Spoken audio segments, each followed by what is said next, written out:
अब है आपका 7E, अभ्यास 7E। पहला प्रश्न है, एक त्रिभुज के दो कोणों के अनुपात 5:4 है। यदि उनमें से एक कोण दूसरे कोण के 10 डिग्री अधिक से, तो उसके कोण को ज्ञात कीजिए। ठीक है, देखो अपनी तरफ से इसमें भी सब लेट करने पड़ते हैं, मतलब मानना पड़ता है। माना त्रिभुज के दो कोण कौन से हैं, x डिग्री और y डिग्री। तो x बटे y कितना है आपका 5/4, जो कि रेशियो दे रखा है, ये हमने मान के चल लिया। ऐसे भी लिख सकते हैं इसको 4x, क्योंकि क्रॉस मल्टीप्लिकेशन हो जाएगा।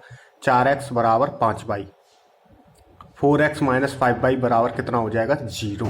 ये समीकरण 1 मान लिया।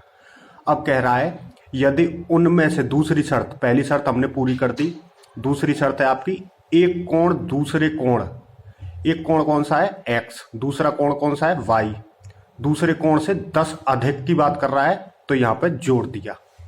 दूसरे कोण में हमने क्या किया, 10 डिग्री जोड़ दिया। ठीक है, फिर इसको x माइनस वाई बराबर 10 डिग्री भी कर सकते हैं। ये समीकरण 2 बन गए, 2 समीकरण बन गए। अब क्या है, काटने के लिए हमें क्या करना पड़ेगा, यहाँ पर देखो 4 नीचे कहीं नहीं है, तो 4 से गुणा कर लिया समीकरण 2 में, और फिर 1 से घटा देंगे, तो 4x माइनस 5y बराबर 0 और 4x माइनस 4y बराबर 40 डिग्री। ठीक है, अब क्या साइन चेंज हो जाएंगे, तो ये माइनस प्लस के दोनों कट हो जाएंगे। अब यहाँ पर माइनस y बचेगा, क्योंकि माइनस 5y में से प्लस के 4y जाएंगे तो माइनस के y बचेगा, और माइनस के 40 डिग्री हो जाएंगे, क्योंकि यहाँ पर भी माइनस का साइन है। माइनस से माइनस खत्म, y बराबर 40 डिग्री। अब देखो इसी मान को हमने क्या किया, y का मान समीकरण 2 में रख दिया। 2 में रख देंगे तो आपका दूसरा x का भी मान निकल के आ जाएगा। तो त्रिभुज के दोनों कोण कौन से है, x बराबर आपके 50 और y बराबर 40। ठीक है, पूरा क्वेश्चन आपको पता चल ही गया। ठीक है, आंसर आपको समझ में आ गया। अब देखते हैं दूसरा। दो कोटि पूरक कोण इस प्रकार हैं कि ओटा कोण दूसरे कोण के 3/5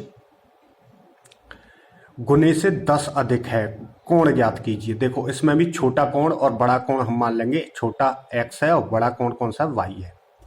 अब कह रहा है x प्लस वाई, प्रश्न में आपको दे रखा होगा, बुक से देखिए, क्योंकि यहाँ पे थोड़ी सी एरर आ जाती है, आपको समझ में नहीं आएगा यहाँ पे, लेकिन सॉल्यूशन से समझा जा सकता है, ऐसा नहीं है। ठीक है, कोशिश करते हैं। x प्लस वाई, दो कोटि पूरक कोण क्या होते हैं आपके, x प्लस वाई बराबर जो 90 के हैं। ठीक है, अच्छा अब इसमें क्या, ये 90 होता है, एक मान लिया समीकरण। अब दूसरी शर्त क्या है आपकी, ओटा कोण दूसरे कोण के, मतलब ठीक है, दूसरे कोण के कितना है 3/5। दूसरा कोण कौन सा है यहाँ पे, बड़ा वाला, दूसरा वाला y में 3/5 से 10 अधिक है, गुने से 10 अधिक है। अधिक के लिए हमने 10 ऐड कर लिया, तो यहां से भी एक समीकरण हम बना सकते हैं। देखो इस चीज को इधर ले जाएंगे तो माइनस में जाएगा, x minus 3y by 5y is equal to 10 degree. ठीक है, ये लासा लेके हम ऐसे कर सकते हैं, 5x माइनस 3y बटे 5 और ये 10 डिग्री, तो ये 5 इसकी तरफ चले जाए तो 50 हो जाएंगे, तो 5x माइनस 3y बराबर 50, ये हो जाएगा समीकरण 2।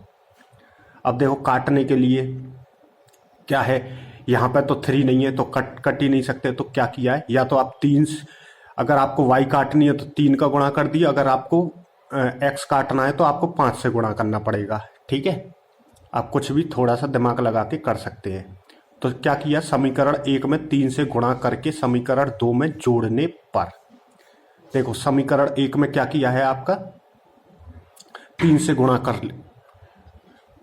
ठीक है, अब देखो ये कटेंगे, 3x प्लस 3y बराबर 270 और 5x माइनस 3y बराबर 50।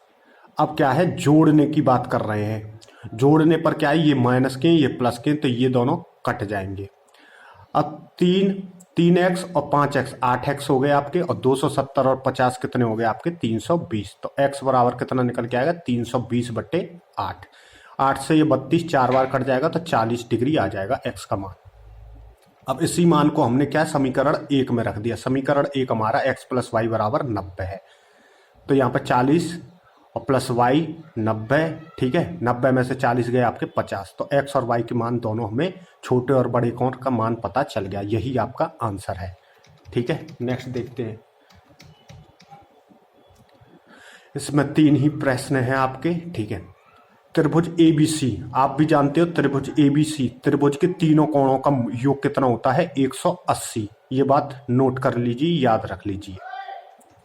त्रिभुज ABC के सभी कोणों को ज्ञात कीजिए यदि कोण AX x डिग्री, कोण B 3x डिग्री और कोण C y डिग्री और 3y माइनस 5x बराबर 30 डिग्री। ये सब ठीक है, हमें पता है अच्छी तरह से।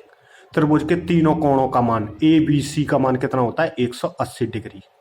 तो A यहाँ पे A की जगह कितना देख रखा है x डिग्री, B की जगह 3x डिग्री और C की जगह y डिग्री, ठीक है। ये x और x हमने जोड़ लिए, 4x हो गया और ये y। तो यहाँ से हम क्या कर सकते हैं, आपका 180 होता है, ठीक है। ये समीकरण 1 बना लिया। और दूसरा समीकरण हमें ऊपर दे ही रखा है 3y माइनस 5x बराबर 30। तो हम इसको